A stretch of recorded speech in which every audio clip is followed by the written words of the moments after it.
చేయొచ్చు.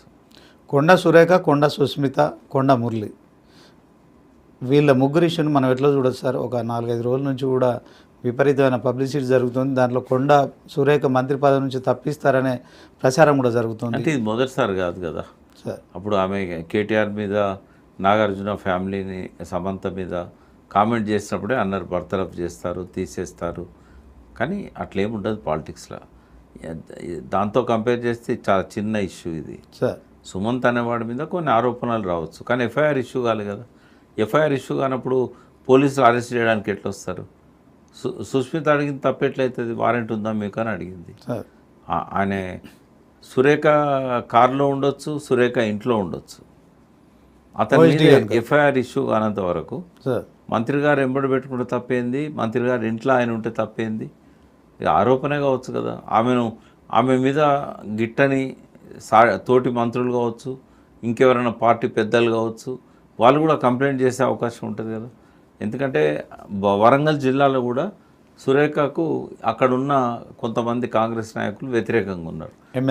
ఎమ్మెల్యేలు, మాజీ ఉప ముఖ్యమంత్రి కడియం శ్రీహరి లాంటి వాళ్ళు. మరి వాళ్ళు కావాలని చెప్పి ఇట్లాంటి ఆరోపణలు చేయొచ్చు కదా. ఒకవేళ ఆరోపణలలో నిజమే ఉండొచ్చు, ఉంటే కనుక ఎందుకు ఎఫ్ఐఆర్ ఇష్యూ కాలే? పోలీసులు ఇన్వెస్టిగేషన్ స్టార్ట్ చేయాలంటే, ఆయన అరెస్ట్ చేయడానికి రావాలంటే కోర్టు ద్వారా వారెంట్ తీసుకొని రావాలి. ముందు ఎఫ్ఐఆర్ అని ఇష్యూ కావాలి కదా. ఇప్పటివరకు ఎఫ్ఐఆర్, ఈ క్షణం వరకు కూడా సుమంత్ మీద ఎఫ్ఐఆర్ ఇష్యూ కాలే. కానప్పుడు ఎట్లా వాళ్ళు ఇది చేస్తారు? అంటే కొండ సుస్మిత చేసిన వ్యాఖ్యలను ఎట్లా చూడొచ్చు అంటారు సార్? ముఖ్యమంత్రి ముఖ్య అనుచరుడు రోహిన్ రెడ్డి ఉన్నాడు, సో ఆయన బ్రదర్స్కి సెక్యూరిటీ ఇస్తున్నారు మీరు, ఇట్లాంటి కామెంట్స్ అన్ని మనం ఎట్లా చూడొచ్చు అండి సార్? అంటే సెక్యూరిటీ విషయంలో వాళ్ళకి తగ్గించారనే కోపం ఆమెకుంటే ఉండొచ్చు. ఒక మంత్రి కాబట్టి మంత్రి కుటుంబానికి కూడా సెక్యూరిటీ ఇవ్వాలి. ఏమో అట్లాంటిది ఏమన్నా జరిగిందేమో చూడాలి. బట్ సెక్యూరిటీ తగ్గిస్తే మాత్రం తప్పే అవుతుంది. ఇంకోరితో కంపేర్ చేయాల్సిన అవసరం లేదు. ఎందుకంటే రోహన్ రెడ్డి వాళ్ళంతా నిన్న మొన్న వచ్చిన వాళ్ళు. కానీ కొండ సురేఖ సీనియర్ మంత్రి, ఆమె రాజశేఖర రెడ్డి క్యాబినెట్లో కూడా ఉంది. కాబట్టి ఆమె మీద ఏ రకమైన వివక్ష జరిగినా కూడా అది రాజకీయంగా కాంగ్రెస్కి అప్రతిష్ట తీసుకొస్తుంది. ఇప్పుడు అదే అంశంలో ఆమె మాట్లాడుతూ రోహిన్ రెడ్డి పేరు తీసుకోవడం కావచ్చు, తర్వాత ఇద్దరు కలిసి సుమంత్, రోహిన్ రెడ్డి డక్కన్ సిమెంట్స్ దగ్గరికి వెళ్ళారు, పాయింట్ బ్లాంక్లో రివాల్వర్ పెట్టి బెదిరించారని కూడా. అంటే ఊరికే గాలి మాటలే కదా ఇవి. మనం ఎఫ్ఐఆర్ ఇష్యూ అయితే మనం దాని మీద మాట్లాడచ్చు. అంటే ఆమె చేసిన ఆరోపణల్ని మనం సుమోటాగా తీసుకునే పరిస్థితి ఉండదు. ఎవరు చేశారు? సుస్మిత. సుమంత్ మీద ఆమె ఏం చేయలే కదా. సుమంత్ ఇట్లా బెదిరించడం అనేది వీళ్ళు చెప్తున్నారు. ఇద్దరు ఉన్నారు అక్కడ ఆ ఇష్యూలో, దక్కన్ సిమెంట్ ఇష్యూలో ఇద్దరు ఉన్నారని ఆమె చెప్తుంది. ఇద్దరు ఉన్నది అనేది ఆమె చెప్పినంత మాత్రాన దానికి శాంక్టిటీ ఏముంటుంది చెప్పండి?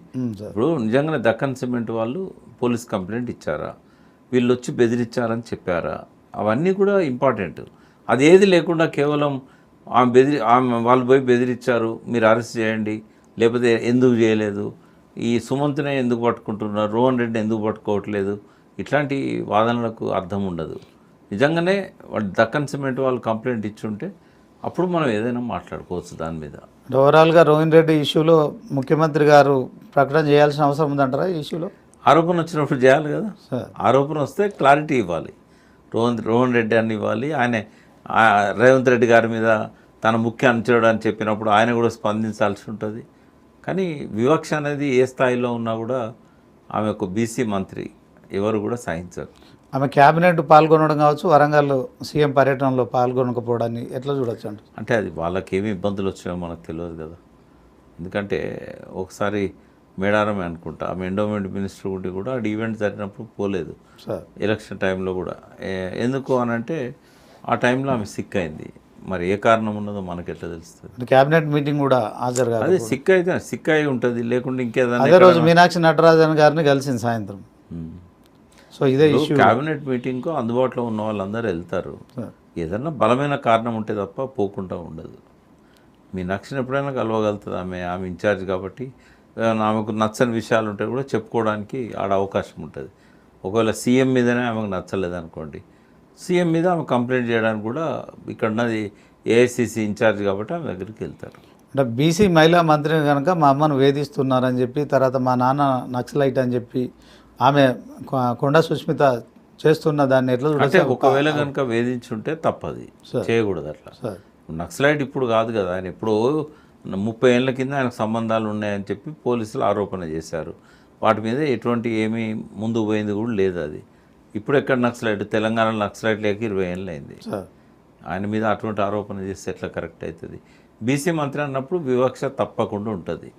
సురేఖ గారు చెప్పుకున్నా చెప్పుకోకపోయినా ఆమెను ఒక సెకండ్ క్లాస్ సిటిజన్గానే చూస్తుంది ఈ రెడ్ల ప్రభుత్వం. సార్ కాబట్టి అందులో అనుమానం ఏం లేదు.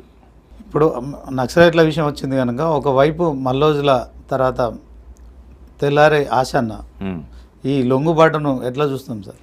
అంటే వాళ్ళు లొంగుబాటు అనట్లేదు. ఆశన్న చెప్పిన దాని ప్రకారం ఆయన హిందీ ఇంటర్వ్యూస్ ఉన్నాయి, సార్ నేను చూశాను. సార్ మేమేం లొంగిపోవట్లేదు, మేము ఆయుధాన్ని వదిలేస్తున్నాం. ఆయుధాన్ని వదిలేసి మేము ప్రజలతోనే ఉంటాం.